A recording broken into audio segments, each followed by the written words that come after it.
Istana yang mirip kastil ini dibangun di sepanjang gunung.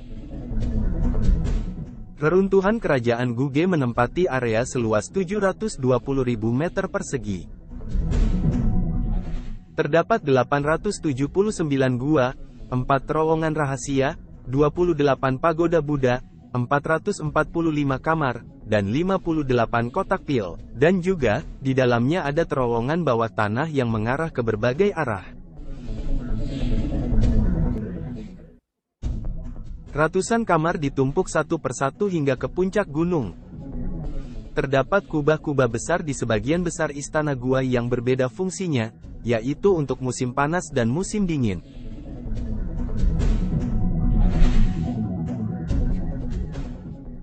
Sedangkan untuk bagian luar, tembok kokoh dan tebal yang hingga saat ini kemegahannya terlihat mengagumkan.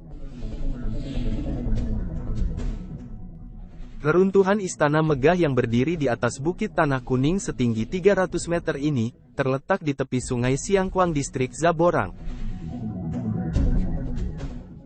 Kerajaan Guge dimulai pada abad ke-10 oleh keturunan kerajaan Tubo, ketika Lang Dharma dibunuh. Atau pada abad ke-9 setelah terjadinya perang saudara. Cicit dari Lang Dharma, yaitu Jide Nyimagon, meninggalkan Tibet Tengah ke Tibet Barat untuk menghindari kerusuhan di Tibet Tengah. Akibat dari kerusuhan tersebut, kerajaan Tubo yang didirikan oleh Songtsen Gampo, jatuh. Jide Nyimagon memimpin para pengikutnya pergi ke Ngari, yang kemudian mendirikan kerajaan yang bertahan selama 700 tahun. Rezim ini tak hanya menguasai seluruh Ngari, akan tetapi meluas ke Kashmir dan Pakistan, yang memiliki masa lalu yang gemilang.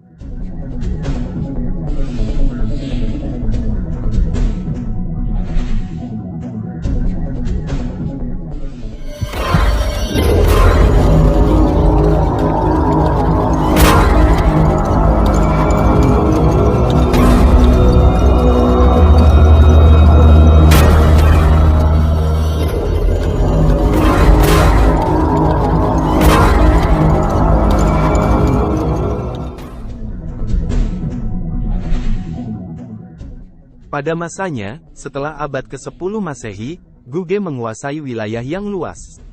Wilayah Zanskar Tenggara, distrik Kinaur Atas, dan Lembah Spiti, baik melalui penaklukan atau sebagai anak sungai, itulah wilayah yang termasuk ke dalam kekuasaan kerajaan Guge.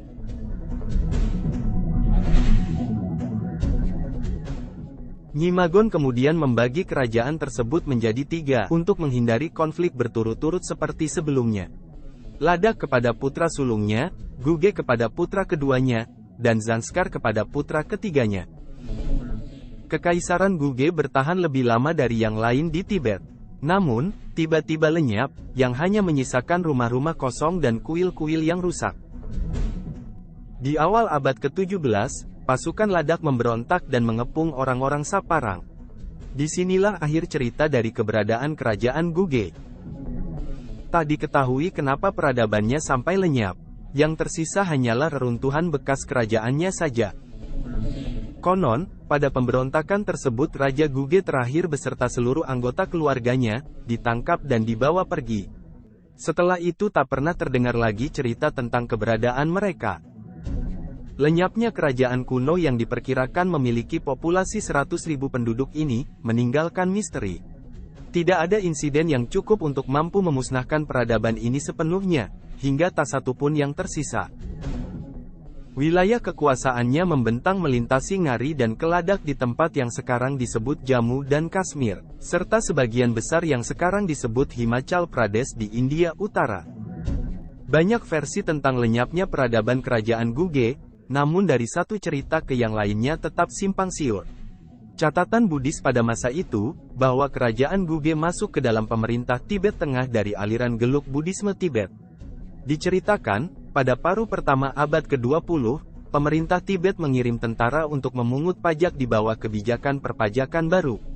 Namun, sesampainya prajurit di kerajaan Guge, mereka sudah tak mendapati ada kehidupan di sana. Kerajaan yang dulunya besar hanya tinggal puing-puing tak berpenghuni. Semuanya seakan lenyap dalam sekejap tanpa meninggalkan jejak apapun.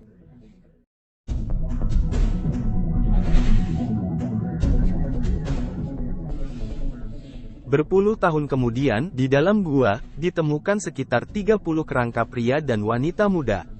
Beberapa kerangka diantaranya menggunakan jubah kuno.